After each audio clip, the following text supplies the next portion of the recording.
नमस्कार दोस्तों, किस्से कहानी में आपका स्वागत है। मैं रश्मि निर्मला के अगले भाग के साथ प्रस्तुत हूँ। पिछले भाग में आपने सुना कि डॉक्टर सिन्हा और सुधा के पुत्र सोहन की ज्वर से मृत्यु हो जाती है। वहीं मुंशी जी की आर्थिक स्थिति और भी बिगड़ गई। कचहरी ना जाने की वजह से उन्हें कोई खास आमदनी ना हो पाती थी। वहीं मुंशी तोताराम का दूसरा पुत्र जियाराम लोगों की बातें सुन सुनकर अपने ही परिवार से घृणा करने लगता है, मुंशी जी से घृणा करने लगता है। उसे लगता है कि मुंशी जी ने ही उसके बड़े भाई मनसाराम की हत्या कर दी है।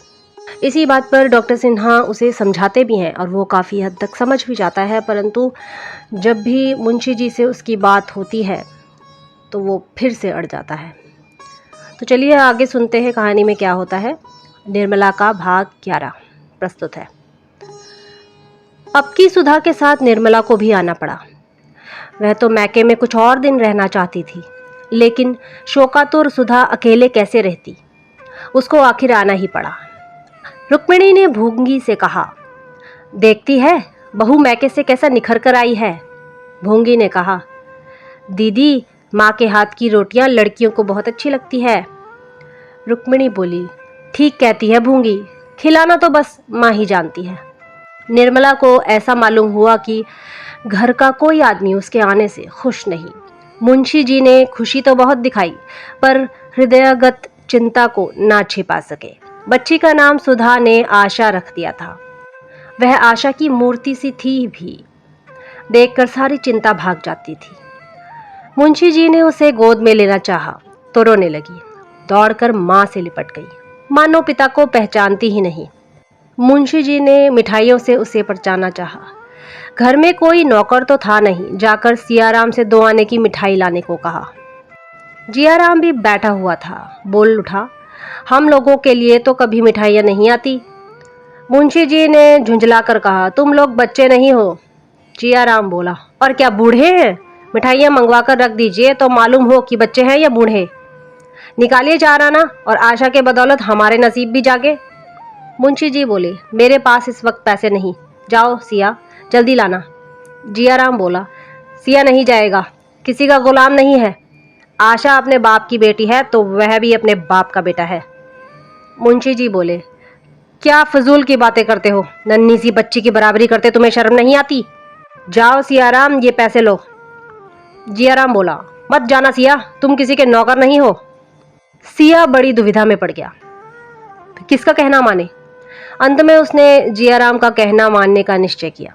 बाप ज्यादा से ज्यादा घुड़क देंगे, जिया तो मारेगा, फिर वह किसके पास फरियाद लेके जाएगा। बोला, मैं न जाऊंगा। मुंशी जी ने धमका कर कहा, अच्छा तो मेरे पास फिर कोई चीज मांगने मत आना। मुंशी जी खुद बाजार चले गए और 1 रुपए की मिठाई लेकर लौटे। 2 आने की मिठाई मांगते उन्हें शर्म आ गई। हलवाई उन्हें पहचानता था, दिल में क्या कहेगा। मिठाई लिए हुए मुंशी जी अंदर चले गए। सियाराम ने मिठाई का बड़ा सा दोना देखा तो बाप का कहना ना मानने का उसे दुख हुआ। अब वह किस मुंह से मिठाई लेने अंदर जाएगा। बड़ी भूल हुई। वह मन ही मन जियाराम को चोटों की चोट और मिठाई की मिठास में तुलना करने लगा। सहसा भूंगी ने 2 तश्तरियां दोनों के सामने लाकर रख दी। जियाराम ने बिगड़ कर कहा, इसे उठा ले जा। भूंगी बोली, काहे को बिगड़ते हो बाबू, क्या मिठाई अच्छी नहीं लगती। जियाराम बोला, मिठाई आशा के लिए आई है, हमारे लिए नहीं। ले जा, नहीं तो सड़क पर फेंक दूंगा। हम तो पैसे पैसे के लिए रटते रहते हैं और यहाँ रुपयों की मिठाई आती है। भूंगी बोली, तुम ले लो सिया बाबू, यह ना लेंगे ना सही। सियाराम ने डरते डरते हाथ बढ़ाया था कि जियाराम ने डांट कर कहा, मत छूना मिठाई, नहीं तो हाथ तोड़कर रख दूंगा, लालची कहीं का। सियाराम यह घुड़की सुनकर सहम उठा, मिठाई खाने की हिम्मत ना पड़ी। निर्मला ने यह कथा सुनी तो दोनों लड़कों को मनाने चली। मुंशी जी ने कड़ी कसम रख दी। निर्मला बोली, आप समझते नहीं हैं, यह सारा गुस्सा मुझ पर है। मुंशी जी बोले, गुस्ताख हो गया है, इस ख्याल से कोई सख्ती नहीं करता कि लोग कहेंगे बिना माँ के बच्चों को सताते हैं, नहीं तो सारी शरारत घड़ी भर में निकाल दूं। निर्मला बोली, इसी बदनामी का तो मुझे डर है। मुंशी जी बोले, अब ना डरूंगा, जिसके जी में जो आए कहे। निर्मला बोली, पहले तो ये ऐसे न थे। मुंशी जी बोले, अजी कहता है कि आपके लड़के मौजूद थे, आपने शादी क्यों की, यह कहते भी इसे संकोच नहीं होता कि आप लोगों ने मनसाराम को विष दे दिया। लड़का नहीं है, शत्रु है। जियाराम द्वार पर छिपकर खड़ा था। स्त्री पुरुष में मिठाई के विषय में क्या बातें होती हैं, यही सुनने आया था। मुंशी जी का अंतिम वाक्य सुनकर उससे रहा न गया। बोल उठा, शत्रु ना होता तो आप उसके पीछे क्यों पड़ते? आप जो इस वक्त कर रहे हैं वह मैं बहुत पहले समझ बैठा हूँ। भैया ना समझे थे, धोखा खा गए। हमारे साथ आपकी दाल न गलेगी। सारा जमाना कह रहा है कि भाई साहब को जहर दिया गया है।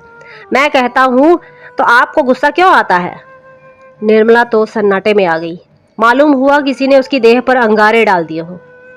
मुंशी जी ने डांट कर जियाराम को चुप कराना चाहा। जियाराम बिना डरे खड़ा ईंट का जवाब पत्थर से देता रहा। यहाँ तक कि निर्मला को भी उस पर क्रोध आ गया। यह कल का छोकरा किसी काम का न काज का यूं खड़ा टर्रा रहा है जैसे घर भर का पालन पोषण यही करता हो। क्योरिया चढ़ाकर बोली, बस अब बहुत हुआ जियाराम, मालूम हो गया तुम बड़े लायक हो, बाहर जाकर बैठो। मुंशी जी अब तक जो कुछ दब दब कर बोलते रहे, निर्मला की शह पाई तो दिल बढ़ गया। दांत पीस कर लपके और इसके पहले कि निर्मला उनके हाथ पकड़ सके एक थप्पड़ चला ही दिया। थप्पड़ निर्मला के मुंह पर पड़ा, वही सामने पड़ी। माथा चकरा गया। मुंशी जी के सूखे हाथों में इतनी शक्ति है, इसका वह अनुमान न कर सकती थी। सिर पकड़कर बैठ गई। मुंशी जी का क्रोध और भी भड़क उठा। फिर घूंसा चलाया, पर अब की जियाराम ने उनका हाथ पकड़ लिया और पीछे ढकेल कर बोला, दूर से बातें कीजिए, क्यों नाहक अपनी बेइज्जती करवाते हैं? अम्मा जी का लिहाज कर रहा हूँ, नहीं तो दिखा देता। यह कहता हुआ वह बाहर चला गया। मुंशी जी संज्ञा शून्य से खड़े रहे। इस वक्त अगर जियाराम पर दैवीय वज्र गिर पड़ता तो शायद उन्हें हार्दिक आनंद होता। जिस पुत्र को कभी गोद में लेकर निहाल हो जाते थे, उसी के प्रति आज भांति भांति की दुष्कल्पनाएं मन में आ रही थी। रुक्मिणी अब तक तो अपनी कोठरी में थी, अब आकर बोली, बेटा अपने बराबर का हो जाए तो उस पर हाथ ना छोड़ना चाहिए। मुंशी जी ने होठ चबाकर कहा, मैं इसे घर से निकाल कर छोड़ूंगा। भीख मांगे या चोरी करे, मुझे इससे कोई मतलब नहीं। रुक्मिणी बोली, नाक किसकी कटेगी? मुंशी जी बोले, इसकी चिंता नहीं। निर्मला बोली, मैं जानती कि मेरे आने से यह तूफान खड़ा हो जाएगा तो भूल कर भी ना आती। अब भी भला है, मुझे भेज दीजिए, इस घर में मुझसे ना रहा जाएगा। रुक्मिणी बोली, तुम्हारा बहुत लिहाज करता है बहू, नहीं तो आज अनर्थ ही हो जाता। निर्मला बोली, अब और क्या अनर्थ होगा दीदी जी, मैं तो फूक फूक कर पाँव रखती हूँ, फिर भी अपयश लग ही जाता है। अभी घर में पाँव रखते देर हुई नहीं और यह हाल हो गया। ईश्वर ही कुशल करे। रात को भोजन करने कोई ना उठा, अकेले मुंशी जी ने खाया। निर्मला को आज नई चिंता हो गई, जीवन कैसे पार लगेगा। अपना ही पेट होता तो विशेष चिंता न थी, अब तो एक नई विपत्ति गले पड़ गई है। वह सोच रही थी, मेरी बच्ची के भाग्य में क्या लिखा है हे राम। चिंता में नींद कब आती है। निर्मला चारपाई पर करवटें बदल रही थी। कितना चाहती थी कि नींद आ जाए, पर नींद ने ना आने की कसम सी खा रखी थी। चिराग बुझा दिया था, खिड़की के दरवाजे खोल दिए थे। टिक टिक करने वाली घड़ी भी दूसरे कमरे में रखाई थी, पर नींद का नाम नहीं था। जितनी बातें सोचनी थी सब सोच चुकी। चिंताओं का भी अंत हो गया, पर पलके ना झपकी। तब उसने फिर लैंप जलाया और एक पुस्तक पढ़ने लगी। 2-4 ही पृष्ठ पढ़े होंगे कि झपकी आ गई। किताब खुली रह गई। सहसा जियाराम ने कमरे में कदम रखा। उसके पांव थर-थर कांप रहे थे। उसने कमरे में ऊपर नीचे देखा। निर्मला सोई हुई थी। उसके सिरहाने ताक पर एक छोटा सा पीतल का संदूकचा रखा हुआ था। जियाराम दबे पांव गया। धीरे धीरे से संदूकचा उतारा और बड़ी तेजी से कमरे के बाहर निकला। उसी वक्त निर्मला की आंखें खुल गई। चौंक कर उठ खड़ी हुई। द्वार पर आकर देखा, कलेजा धक से हो गया। क्या यह जियाराम है? मेरे कमरे में क्या करने आया था? कहीं मुझे धोखा तो नहीं हुआ? शायद दीदी जी के कमरे से आया हो। यहाँ उसका काम ही क्या था? शायद मुझसे कुछ कहने आया हो, लेकिन इस वक्त क्या कहने आया होगा? इसकी नीयत क्या है? उसका दिल कांप उठा। मुंशी जी ऊपर छत पर सो रहे थे। मुंडेर ना होने की वजह से निर्मला ऊपर ना सो सकती थी। उसने सोचा चलकर इन्हें जगाऊं, पर जाने की हिम्मत ना पड़ी। शक्की आदमी है, न जाने क्या समझ बैठे और क्या करने पर तैयार हो जाए। आकर फिर से पुस्तक पढ़ने लगी। सवेरे पूछने पर आप ही मालूम हो जाएगा। कौन जाने मुझे धोखा हुआ हो नींद में कभी कभी धोखा हो जाता है, लेकिन सवेरे पूछने का निश्चय कर भी उसे फिर नींद ना आई। सवेरे वह जलपान लेकर स्वयं जियाराम के पास गई तो वह उसे देखकर चौंक पड़ा। रोज तो भूंगी आती थी, आज यह क्यों आ रही है? निर्मला की ओर ताकने की उसकी हिम्मत ना पड़ी। निर्मला ने उसकी ओर विश्वासपूर्ण नेत्रों से देखकर पूछा, रात को तुम मेरे कमरे में गए थे? जियाराम ने विस्मय से कहा, मैं? भला मैं रात को क्या करने जाता? क्या कोई गया था? निर्मला ने इस भाव से कहा मानो उससे उसकी बात का पूरा विश्वास हो गया हो। हाँ, मुझे ऐसा मालूम हुआ कि कोई मेरे कमरे से निकला। मैंने उसका मुंह तो ना देखा, पर उसकी पीठ देखकर अनुमान लगाया कि शायद तुम किसी काम से आए हो। इसका पता कैसे चले कि कौन था?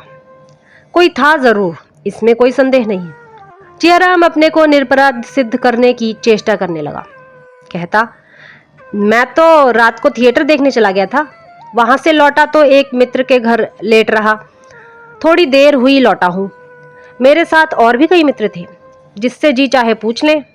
हाँ भाई, मैं डरता हूँ, ऐसा ना हो कोई चीज गायब हो गई हो तो मेरे नाम लग जाए। चोर को तो कोई पकड़ नहीं सकता, मेरे मत्थे आ जाएगी। बाबूजी को आप जानती हैं, मुझे मारने दौड़ पड़ेंगे। निर्मला बोली, तुम्हारा नाम क्यों लगेगा? अगर तुम ही होते तो भी तुम्हें कोई चोरी नहीं लगा सकता। चोरी दूसरे की चीज की जाती है, अपनी चीज की कोई चोरी नहीं करता। अभी तक निर्मला की निगाह अपने संदूकचे पर ना पड़ी थी। भोजन बनाने लगी। जब वकील साहब कचहरी चले गए तो वह सुधा से मिलने चली। इधर कई दिनों से मुलाकात ना हुई थी। फिर रात वाली घटना पर विचार परिवर्तन भी करना था। भूंगी से कहा, कमरे में से गहनों का बक्सा उठा ला। भूंगी ने लौटकर कहा, वहां तो कहीं संदूक नहीं है, कहाँ रखा था? निर्मला ने चिढ़कर कहा, एक बार में तो तेरा काम कभी होता ही नहीं। वहां छोड़कर और कहाँ जाएगा? अलमारी में देखा था? भूंगी बोली, नहीं बहूजी, अलमारी में तो नहीं दिखा। झूठ क्यों बोलूं? निर्मला मुस्कुरा पड़ी, बोली, जा देख, जल्दी आ। एक क्षण में भूंगी फिर खाली हाथ लौट आई। अलमारी में भी तो नहीं है, अब जहां बताओ वहां देख लूं। निर्मला झुंझलाकर कहती, तुझे ईश्वर ने आंखें ही न जाने किस लिए दी। देख, उसी कमरे में से लाती हूं कि नहीं। भूंगी भी पीछे पीछे कमरे में गई। निर्मला ने ताक पर निगाह डाली, अलमारी खोलकर देखी, चारपाई के नीचे झांक कर देखा, फिर कपड़ों का बड़ा संदूक भी खोलकर देखा। बक्से का कहीं अता पता नहीं। आश्चर्य हुआ, आखिर बक्सा गया कहाँ? सहसा रात वाली घटना बिजली की भांति उसकी आंखों के सामने चमक गई। कलेजा उछल पड़ा। अब तक निश्चिंत होकर खोज रही थी, अब ताप सा चढ़ाया। बड़ी उतावली से चारों ओर खोजने लगी। कहीं पता नहीं। जहां खोजना चाहिए था वहां भी खोजा और जहां नहीं खोजना चाहिए था वहां भी खोजा। इतना बड़ा संदूकचा बिछावन के नीचे कैसे छिप जाता? पर बिछावन भी झाड़ कर देखा। क्षण क्षण मुख की कांति मलिन होती जाती थी, प्राण नहीं में समाते जाते थे। अंत में निराश होकर उसने छाती पर एक घूंसा मारा और रोने लगी। गहने ही स्त्री की संपत्ति होते हैं, पति की और किसी संपत्ति पर उसका अधिकार नहीं होता। इन्हीं का उसे बल और गौरव होता है। निर्मला के पास 5-6 हजार के गहने थे। जब उन्हें पहनकर वह निकलती थी तो उतनी देर के लिए उल्लास से उसका हृदय खिला रहता था। एक एक गहना मानो विपत्ति और बाधा से बचाने के लिए एक एक रक्षास्त्र था। अभी रात ही को उसने सोचा था जियाराम की दासी बनकर वह ना रहेगी। ईश्वर ना करे वह किसी के सामने हाथ फैलाए। इन्हीं गहनों से वह अपनी नाव को भी पार लगा देगी और अपनी बच्ची को भी किसी न किसी घाट पहुंचा देगी। उसे किस बात की चिंता है? उन्हें तो कोई उससे छीन नहीं सकता। आज ये मेरे सिंगार हैं, कल को मेरे आधार हो जाएंगे। इस विचार से उसके हृदय को कितनी सांत्वना मिली थी। वह संपत्ति आज उसके हाथ से निकल गई। अब वह निराधार थी। संसार उसे कोई अवलंब, कोई सहारा न था। उसकी आशाओं का आधार जड़ से कट गया। वह फूट फूट कर रोने लगी। ईश्वर, तुमसे इतना भी ना देखा गया। मुझ दुखिया को तुमने यूं ही अपंग बना दिया। अब आंखें भी फोड़ दी। अब वह किसके सामने हाथ फैलाएगी, किसके द्वार पर भीख मांगेगी? पसीने से उसकी देह भीग गई। रोते रोते आंखें सूज गई। निर्मला सिर नीचा करके रो रही थी। रुक्मिणी उसे धीरज दिला रही थी, लेकिन उसके आंसू ना रुकते थे। शोके की ज्वाला कम ना होती थी। 3 बजे जियाराम स्कूल से लौटा। निर्मला उसके आने की खबर पाकर विक्षिप्त की भांति उठी और उसके कमरे के द्वार पर आकर बोली, भैया दिल लगी की हो तो दे दो, दुखिया को सताकर क्या पाओगे। जियाराम एक क्षण के लिए कातर हो उठा। चोर कला में उसका यह पहला ही प्रयास था। यह कठोरता जिससे हिंसा में मनोरंजन होता है, अभी तक उसे प्राप्त न हुई थी। यदि उसके पास संदूकचा होता और फिर इतना मौका मिलता कि उसे ताक पर रखावे, तो कदाचित वह उस मौके को न छोड़ता, लेकिन संदूक उसके हाथ से निकल चुका था। यारों ने उसे सराफे में पहुंचा दिया था और औने पौने में बेच भी डाला था। चोरों की झूठ के सिवा और कौन रक्षा कर सकता है। बोला, भला अम्मा जी, मैं आपसे ऐसी दिल लगी क्यों करूंगा। आप अभी तक मुझ पर शक किए जाती हैं। मैं कह चुका हूं कि मैं रात को घर पर ना था, लेकिन आपको यकीन ही नहीं आता। बड़े दुख की बात है कि आप मुझे इतना नीच समझती हैं। निर्मला ने आंसू पोंछते हुए कहा, मैं तुम्हारे पर शक नहीं करती भैया, तुम्हें चोरी नहीं लगाती। मैंने समझा शायद दिल लगी की हो। जियाराम पर वह चोरी का संदेह कैसे कर सकती थी। दुनिया तो यही कहेगी कि लड़के की मां मर गई तो उस पर चोरी का इल्जाम लगाया जा रहा है। मेरे मुंह में ही तो कालिख लगेगी। जियाराम ने आश्वासन देते हुए कहा, चलिए मैं देखूं आखिर ले कौन गया, चोर आया किस रास्ते से। भूंगी बोली, भैया तुम चोरों के आने को कहते हो, चूहे के बिल से तो निकल ही आते हैं। यहाँ तो चारों ओर ही खिड़कियां हैं। जियाराम बोला, खूब अच्छी तरह से तलाश कर लिया है। निर्मला बोली, सारा घर तो छान मारा, अब कहाँ खोजने को कहते हो। जियाराम बोला, आप लोग सो भी तो जाती हैं मुर्दों से बाजी लगाकर। 4 बजे मुंशी जी घर आए तो निर्मला की दशा देखकर पूछे, कैसी तबीयत है, कहीं दर्द तो नहीं है। यह कहकर उन्होंने आशा को गोद में उठा लिया। निर्मला कोई जवाब न दे सकी, फिर रोने लगी। भूंगी ने कहा, ऐसा कभी नहीं हुआ था, मेरी सारी उम्र इसी घर में कट गई, आज तक 1 पैसे की चोरी नहीं हुई। दुनिया यही कहेगी कि भूंगी का काम है, अब तो भगवान ही पतपानी रखें।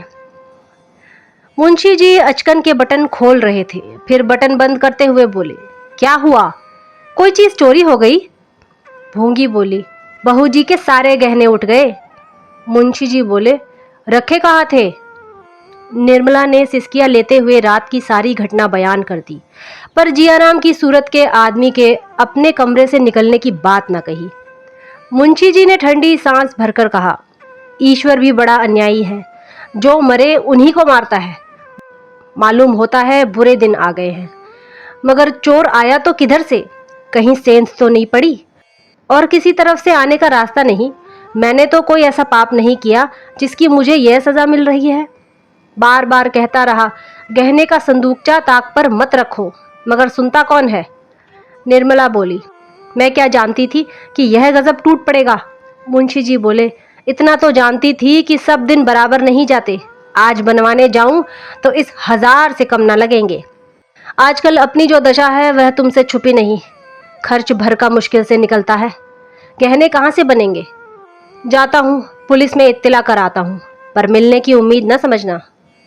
निर्मला ने आपत्ति के भाव से कहा, जब जानते हो कि पुलिस में इत्तला करने से कुछ ना होगा तो क्यों जा रहे हो। मुंशी जी बोले, दिल नहीं मानता और क्या, इतना बड़ा नुकसान उठाकर चुपचाप तो नहीं बैठा जाता। निर्मला बोली, मिलने वाले होते तो जाते ही क्यों, तकदीर में न थे तो कैसे रहते। मुंशी जी बोले, तकदीर में होंगे तो मिल जाएंगे, नहीं तो गए तो हैं ही। मुंशी जी कमरे से निकले। निर्मला ने उनका हाथ पकड़कर कहा, मैं कहती हूँ मत जाओ, कहीं ऐसा ना हो लेने के देने पड़ जाएं। मुंशी जी ने हाथ छुड़ाकर कहा, तुम भी बच्चों की सी जिद कर रही हो। 10,000 का नुकसान ऐसा नहीं है जिसे मैं यूं ही उठा लूं।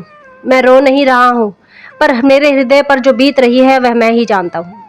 यह चोट मेरे कलेजे पर लगी है। मुंशी जी और कुछ न कह सके, गला फंस गया। वह तेजी से कमरे से निकले और थाने पर जा पहुंचे। थानेदार उनका बहुत लिहाज करता था। उसे एक बार रिश्वत के मुकदमे से बरी करा चुके थे। उनके साथ ही तफ्तीश करने आ पहुंचा। नाम था अलायर खां। शाम हो गई थी। थानेदार ने मकान के अगवाड़े पिछवाड़े घूम घूम कर देखा। अंदर जाकर निर्मला के कमरे को गौर से देखा। ऊपर की मुंडेर की जांच की। मोहल्ले के 2-4 आदमियों से चुपके चुपके कुछ बातें भी की। और तब मुंशी जी से बोले, जनाब, खुदा की कसम, यह किसी बाहर के आदमी का काम नहीं।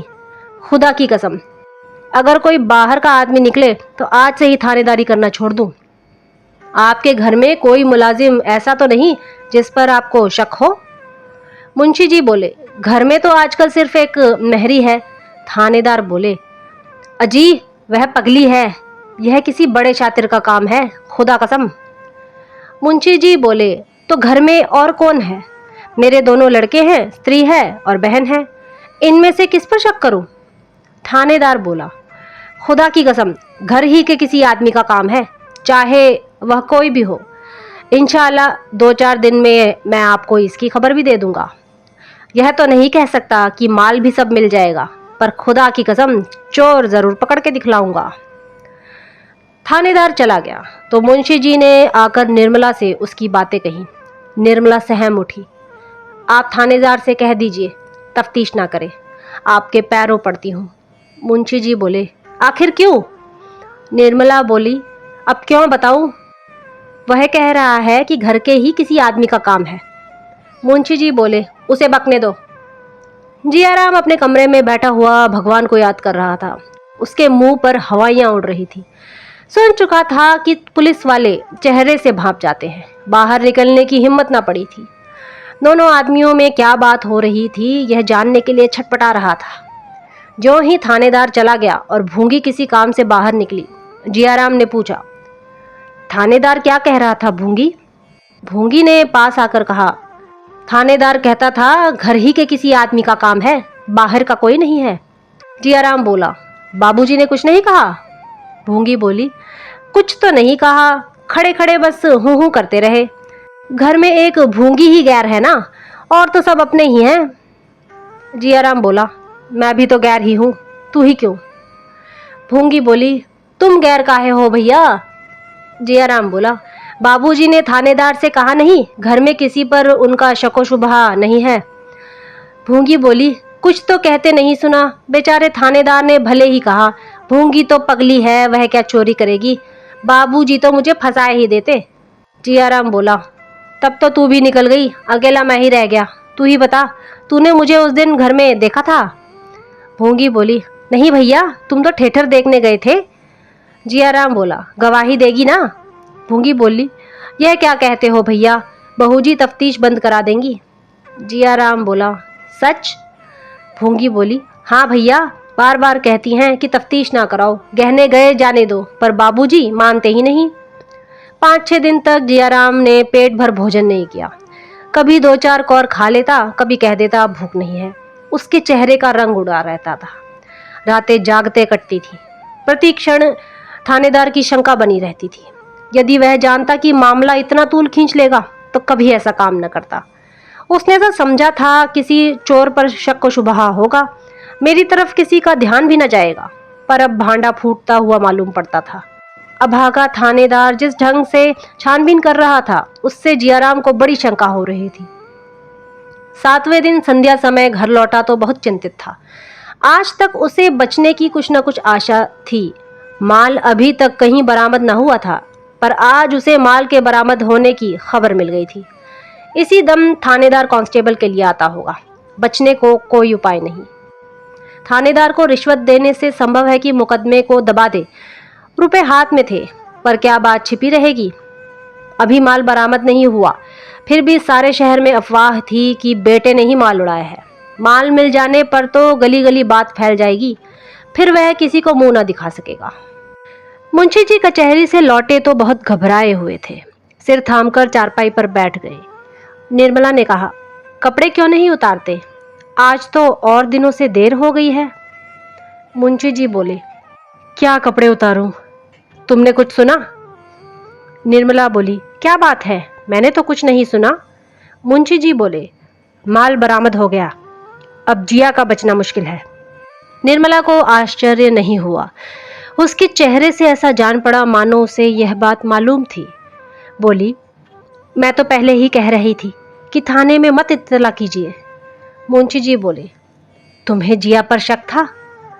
निर्मला बोली, शक क्यों नहीं था, मैंने उन्हें अपने कमरे से निकलते देखा था। मुंशी जी बोले, फिर तुमने मुझसे क्यों ना कह दिया? निर्मला बोली, यह बात मेरे कहने की न थी। आपके दिल में जरूर ख्याल आता कि यह ईर्ष्यावश आक्षेप लगा रही है। कहिए, यह ख्याल होता या नहीं? झूठ ना बोलिएगा। मुंशी जी बोले, संभव है, मैं इनकार नहीं कर सकता। फिर भी उस दशा में तुम्हें मुझसे कह देना चाहिए था, रिपोर्ट की नौबत ना आती। तुमने अपनी नेक नामी की तो फिक्र की, पर यह ना सोचा कि परिणाम क्या होगा। मैं अभी थाने में चला आता हूँ, अलायार खान आता ही होगा। निर्मला ने हताश होकर पूछा, फिर अब? मुंशी जी ने आकाश की ओर ताकते हुए कहा, फिर जैसी भगवान की इच्छा। 1000-2000 रुपए रिश्वत देने के लिए होते तो शायद मामला दब जाता, पर मेरी हालत तुम तो जानती ही हो। तकदीर खोटी है और कुछ नहीं। पाप तो मैंने किया है, दंड कौन भोगेगा? एक लड़का था, उसकी वह दशा हुई, दूसरे की यह दशा हो रही है। नालायक था, गुस्ताख था, कामचोर था, पर था तो अपना ही लड़का। कभी ना कभी चेत ही जाता। यह चोट अब ना सही जाएगी। निर्मला बोली, अगर कुछ ले देकर जान बच सके तो मैं रुपए का प्रबंध कर दूं। मुंशी जी बोले, कर सकती हो? कितने रुपए दे सकती हो? निर्मला बोली, कितने की दरकार होगी? मुंशी जी बोले, 1000 से कम तो शायद बातचीत ना हो सके। मैंने एक मुकदमे में उससे 1000 लिए थे, वह कसर आज निकालेगा। निर्मला बोली, हो जाएगा, अभी थाने जाइए। मुंशी जी को थाने में बड़ी देर लगी। एकांत में बातचीत करने का बहुत देर में मौका मिला। अलायार खान पुराना घाक था, बड़ी मुश्किल से अंटी पर चढ़ा। 500 रुपये लेकर भी एहसान का बोझा सिर पर लाद ही दिया। काम हो गया। लौटकर निर्मला से बोला, लो भाई, बाजी मार ली। रुपए तुमने दिए पर काम मेरी जुबान नहीं किया। बड़ी बड़ी मुश्किलों से राजी हो गया। यह भी याद रहेगी, जियाराम भोजन कर चुका है? निर्मला बोली, कहाँ, वह तो अभी घूमकर लौटे ही नहीं। मुंशी जी बोले, 12 तो बज रहे होंगे। निर्मला बोली, कई दफे जा जाकर देख आई, कमरे में अंधेरा पड़ा हुआ है। मुंशी जी बोले, और सियाराम? निर्मला कहती, वह तो खा पी कर सो गए हैं। मुंशी जी बोले, उससे पूछा नहीं जिया कहाँ गया? निर्मला कहती, वह तो कहते हैं मुझसे कुछ कहकर नहीं गए। मुंशी जी को कुछ शंका हुई। सियाराम को जगाकर पूछा, तुमसे जियाराम ने कुछ कहा नहीं? कब तक लौटेगा? गया कहाँ है? सियाराम ने सिर खुजलाते और आंखों को मलते हुए कहा, मुझसे कुछ नहीं कहा। मुंशी जी बोले, कपड़े सब पहनकर गया है? सियाराम बोला, जी नहीं, कुर्ता और धोती। मुंशी जी बोले, जाते वक्त खुश था? सियाराम बोला, खुश तो नहीं मालूम होते थे। कई बार अंदर आने का इरादा किया, पर देहरी से ही लौट गए। कई मिनट तक साइबान में खड़े रहे। चलने लगे तो आंखें पोंछ रहे थे। इधर कई दिन से अक्सर रोया करते थे। मुंशी जी ने ऐसी ठंडी सांस ली मानो जीवन में अब कुछ नहीं रहा, और निर्मला से बोले, तुमने किया तो अपनी समझ में भले ही के लिए था, पर कोई शत्रु भी मुझ पर इससे कठोर आघात ना कर सकता था। जियाराम की माता होती तो क्या वह यह संकोच करती? कदापि नहीं। निर्मला बोली, जरा डॉक्टर साहब के यहाँ क्यों नहीं चले जाते? शायद वहां बैठे हो। कई लड़के रोज आते हैं, उनसे पूछिए, शायद कुछ पता लग जाए। फूक फूक पर चलने पर भी अपयश लग ही गया। मुंशी जी ने मानो खुली हुई खिड़की से कहा, हाँ जाता हूँ, और क्या करूँगा। मुंशी जी बाहर आए तो देखा डॉक्टर सिन्हा खड़े हैं। चौंक कर पूछा, क्या आप देर से खड़े हैं? डॉक्टर साहब बोले, जी नहीं, अभी आया हूँ। आप इस वक्त कहाँ जा रहे हैं? 12:30 हो गए हैं। मुंशी जी बोले, आप ही की तरफ आ रहा था। जियाराम अभी तक घूमकर नहीं आया है, आपकी तरफ तो नहीं गया था? डॉक्टर सिन्हा ने मुंशी जी के दोनों हाथ पकड़ लिए और इतना कह पाए, भाई साहब, अब धैर्य से काम। इतना कहना था कि मुंशी जी गोली खाए हुए मनुष्य की भांति जमीन पर गिर पड़े। रुक्मणी ने निर्मला से त्योरियां बदलकर कहा, क्या नंगे पांव ही मदरसे जाएगा? निर्मला ने बच्ची के बाल गूंथते हुए कहा, मैं क्या करूं, मेरे पास रुपए नहीं है। रुक्मिणी बोली, गहने बनवाने को रुपए जुड़ते हैं, लड़के के जूतों के लिए रुपयों में आग लग जाती है। 2 तो चले ही गए, क्या तीसरे को भी रुला रुला कर मार डालने का इरादा है? निर्मला ने एक सांस खींचकर कहा, जिसको जीना है जिएगा, जिसको मरना है मरेगा। मैं किसी को मारने जिलाने नहीं जाती। आजकल एक ना एक बात पर निर्मला और रुक्मिणी की रोज ही झड़प हो जाती थी। जब से गहने चोरी गए हैं, निर्मला का स्वभाव बिल्कुल बदल गया है। वह एक एक कौड़ी दांत से पकड़ने लगी है। सियाराम रोते रोते चाहे जान दे दे, मगर उसे मिठाई के लिए पैसे नहीं मिलते। और यह बर्ताव कुछ सियाराम ही के साथ नहीं है। निर्मला स्वयं अपनी जरूरतों को टालती रहती है। धोती जब तक फटकर तार तार ना हो जाए, नई धोती नहीं आती। महीनों सिर का तेल नहीं मंगाया जाता। पान खाने का उसे शौक था। कई कई दिन तक पानदान खाली पड़ा रहता था। यहाँ तक कि बच्ची के लिए दूध भी नहीं आता। नन्हे से शिशु का भविष्य विराट रूप धारण करके उसके विचार क्षेत्र पर मंडराता रहता। मुंशी जी ने अपने को संपूर्णतया निर्मला के हाथों में सौंप दिया है। उसके किसी काम में दखल नहीं देते। ना जाने क्यों उससे कुछ दबे रहते हैं। वह अब बिना नागा कचहरी जाते हैं। इतनी मेहनत उन्होंने जवानी में भी ना की थी। आंखें खराब हो गई हैं। डॉक्टर सिन्हा ने रात को लिखने पढ़ने को मना कर दिया है। पाचन शक्ति पहले ही से दुर्बल थी, अब और भी ज्यादा खराब हो गई है। दमे की शिकायत भी पैदा हो चली है। पर बेचारे सवेरे से आधी आधी रात तक काम करते हैं। काम करने को जी चाहे या ना चाहे, तबीयत अच्छी हो या ना हो, काम करना ही पड़ता है। निर्मला को उन पर जरा भी दया ना आती। वहीं भविष्य की भीषण चिंता उसके आंतरिक सद्भावों को सर्वनाश कर रही है। किसी भिक्षुक की आवाज सुनकर झल्ला पड़ती है। वह एक कौड़ी भी खर्च नहीं करना चाहती है। एक दिन निर्मला ने सियाराम को घी लाने के लिए बाजार भेजा। भूंगी पर उनका विश्वास न था। उससे अब कोई सौदा न मंगाती थी। सियाराम में काट कपट की आदत न थी। औने पौने करना न जानता था। प्राय बाजार का सारा काम उसी को करना पड़ता। निर्मला एक एक चीज को तोलती। जरा भी कोई चीज तोल में कम पड़ती तो उसे लौटा देती। सियाराम का बहुत सा समय इसी लौट फेरी में बीत जाता था। बाजार वाले उसे जल्दी कोई सौदा न देते। आज भी वही नौबत आई। सियाराम अपने विचार से बहुत अच्छा घी कई दुकान से देख कर लाया, लेकिन निर्मला ने उसे सूंघते ही कहा, घी खराब है, लौटा आओ। सियाराम ने झुंझला कर कहा, इससे अच्छा घी बाजार में नहीं है, मैं सारी दुकानें देख कर आया हूँ। निर्मला बोली, तो मैं झूठ कहती हूँ? सियाराम बोला, ये मैं नहीं कहता, लेकिन बनिया अब घी वापस न लेगा। उसने मुझसे कहा था कि जितना देखना चाहो यहीं देख लो, माल तुम्हारे सामने है। मोहिनी बट्टे के वक्त में सौदा वापस ना लूंगा। मैंने सूंघ कर देखा, चक्कर भी देख लिया, अब किस मुंह से लौटाने जाऊं? निर्मला ने दांत पीसकर कहा, घी में साफ चर्बी मिली हुई है और तुम कहते हो घी अच्छा है। मैं इसे रसोई में न लाऊंगी। तुम्हारा जी चाहे लौटा दो, चाहे तो खा जाओ। घी की हांडी वहीं छोड़कर निर्मला घर में चली गई। सियाराम क्रोध और क्षोभ से कातर हो गया। वह कौन सा मुंह लेकर लौटाने जाए? बनिया साफ कह देगा, मैं नहीं लौटाता। तब वह क्या करेगा? आसपास के 10-5 बनिए और सड़क पर चलने वाले आदमी खड़े हो जाएंगे। उन सबों के सामने उसे लज्जित होना पड़ेगा। बाजार में यूं ही कोई बनिया उसे जल्दी सौदा नहीं देता। वह किसी दुकान पर खड़ा होने नहीं पाता। चारों ओर से उसी पर लताड़ पड़ेगी। उसने मन ही मन झुंझला कर कहा, पड़ा रहेगी, मैं लौटाने ना जाऊंगा। मात्रहीन बालक के समान दुखी दीन प्राणी संसार में दूसरा नहीं होता और सारे दुख भूल जाते हैं। बालक को माता की याद आई। अम्मा होती तो क्या आज मुझे यह सब सहना पड़ता? भैया चले गए, मैं ही अकेला यह विपत्ति सहने के लिए क्यों बचा रहा? सियाराम की आंखों में आंसू की झड़ी लग गई। उसके शोक कातर कंठ से एक गहरे निश्वास के साथ मिले हुए ये शब्द निकल आए, अम्मा, तुम मुझे भूल क्यों गई? क्यों नहीं बुला लेती? सहसा निर्मला फिर कमरे की तरफ आई। उसने समझा था सियाराम चला गया होगा। उसे बैठा देखा तो गुस्से से बोली, तुम अभी तक बैठे हुए हो? आखिर खाना कब बनेगा? सियाराम ने आंखें पोंछ डाली, बोला, मुझे स्कूल जाने में देर हो जाएगी। निर्मला बोली, एक दिन देर हो जाएगी तो कौन हरज है, यह भी तो घर ही का काम है।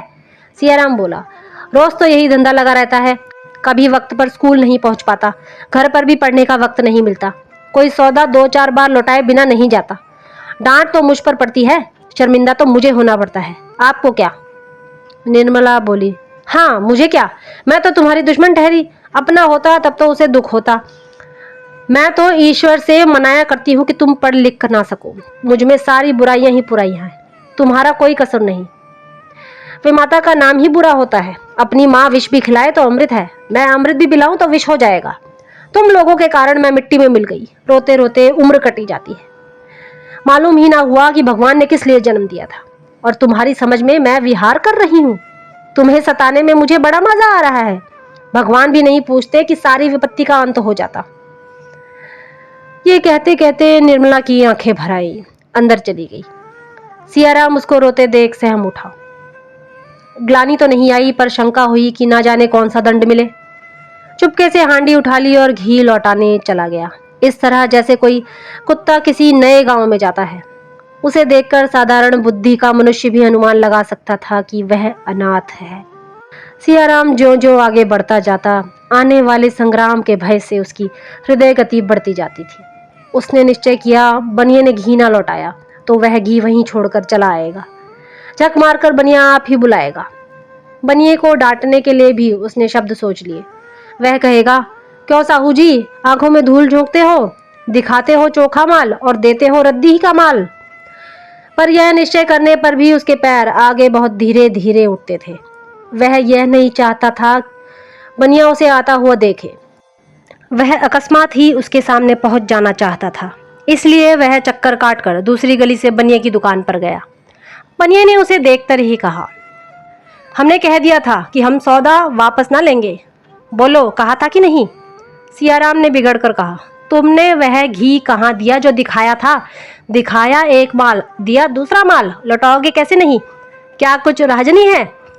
साहूकार बोला, इससे चोखा घी बाजार में निकल आए तो जरीमाना दूं, उठा लो हांडी और 2-4 दुकार देखाओ।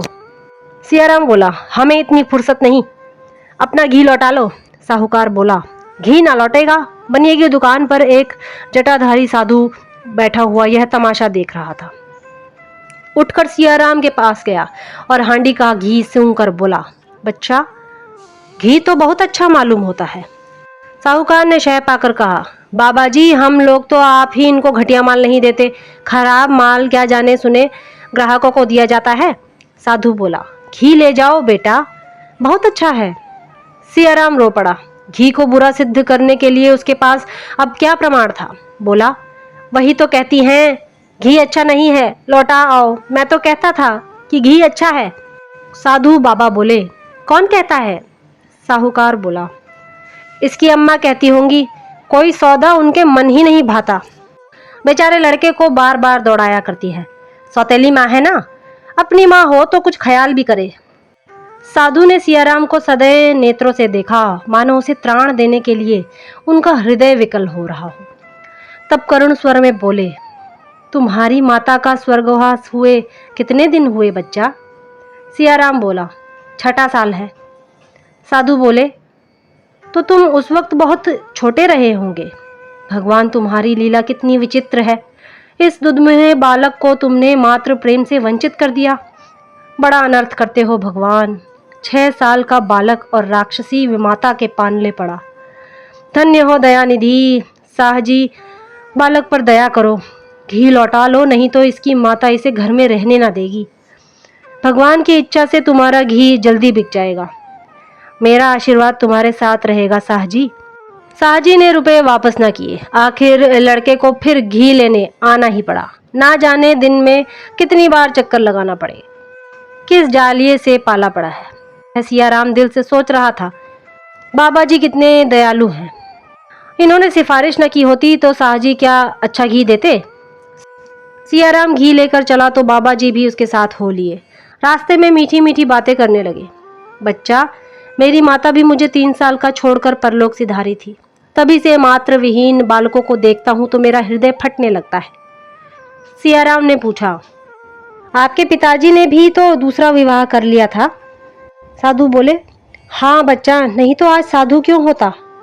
पहले तो पिताजी विवाह ना करते थे, मुझे बहुत प्यार करते थे, फिर ना जाने क्यों मन बदल गया, विवाह कर लिया।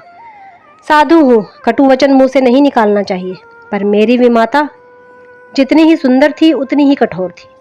मुझे दिन दिन भर खाने को ना देती थी, रोता तो मारती। पिताजी की आंखें भी फिर गई, उन्हें मेरी सूरत से घृणा होने लगी। मेरा रोना सुनकर मुझे पीटने लगते। अंत को मैं एक दिन घर से निकल खड़ा हुआ। सियाराम के मन में भी घर से निकल भागने का विचार कई बार आया था। इस समय भी उसके मन में यही विचार उठ रहा था। बड़ी उत्सुकता से बोला, घर से निकलकर आप कहाँ गए? बाबा जी ने हंसकर कहा। उसी दिन मेरे सारे कष्टों का अंत हो गया। जिस दिन घर के मोह बंधन से छूटा और भय मन से निकला, उसी दिन मानो मेरा उद्धार हो गया। दिन भर मैं एक पुल के नीचे बैठा रहा। संध्या समय मुझे एक महात्मा मिल गए। उनके स्वामी परमानंद जी थे। वे बाल ब्रह्मचारी थे। मुझ पर उन्होंने दया की और अपने साथ रख लिया। मैं भी उनके साथ हो लिया। उनके साथ मैं देश देशांतरों में घूमने लगा। वह बड़े अच्छे योगी थे। मुझे भी उन्होंने योग विद्या सिखाई। अब तो मेरे को इतना अभ्यास हो गया है कि जब इच्छा होती है माता जी के दर्शन कर लेता हूँ, उनसे बातें कर लेता हूँ। सियाराम ने विस्फारित नेत्रों से देखकर पूछा, आपकी माता का तो देहांत हो चुका था? साधु बोले, तो क्या हुआ बच्चा? योग विद्या में वह शक्ति है कि जिस मृत आत्मा को चाहे बुला ले। सियाराम बोला, मैं योग विद्या सीख लूं तो मुझे भी माता जी के दर्शन होंगे? साधु बोले, अवश्य, अभ्यास से सब कुछ हो सकता है। हाँ, योग्य गुरु चाहिए। योग से बड़ी बड़ी सिद्धियां प्राप्त हो सकती हैं। जितना धन चाहो पल मात्र में मंगा सकते हो। कैसी ही बीमारी हो उसकी औषधि बता सकते हो। सियाराम बोला, आपका स्थान कहाँ है? साधु बोले, बच्चा, मेरे को स्थान कहीं नहीं है। देश देशांतरों में रमता फिरता हूँ। अच्छा बच्चा, अब तुम जाओ, मैं जरा स्नान ध्यान करने जाऊंगा। सियाराम बोला, चलिए मैं भी उसी तरफ चलता हूँ, आपके दर्शन से जी नहीं भरा। साधु बोले, नहीं बच्चा, तुम्हें पाठशाला जाने को देरी हो रही है। सियाराम बोला, फिर आपके दर्शन कब होंगे?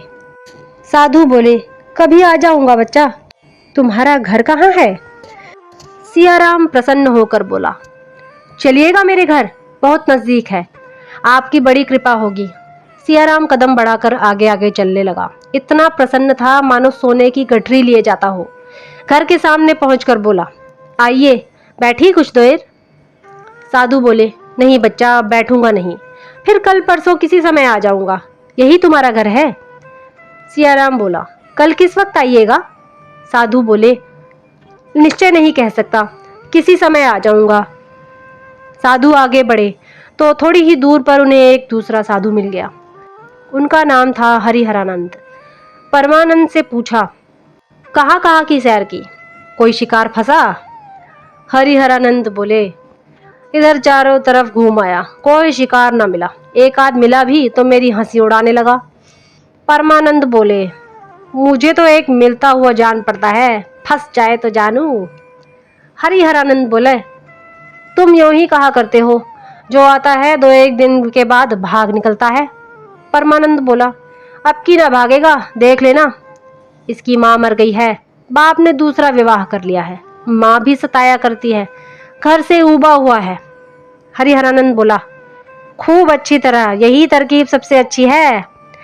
पहले इसका पता लगा लेना चाहिए कि मोहल्ले में किन किन घरों में विमाताएं हैं, उन्हीं घरों में फंदा डालना चाहिए।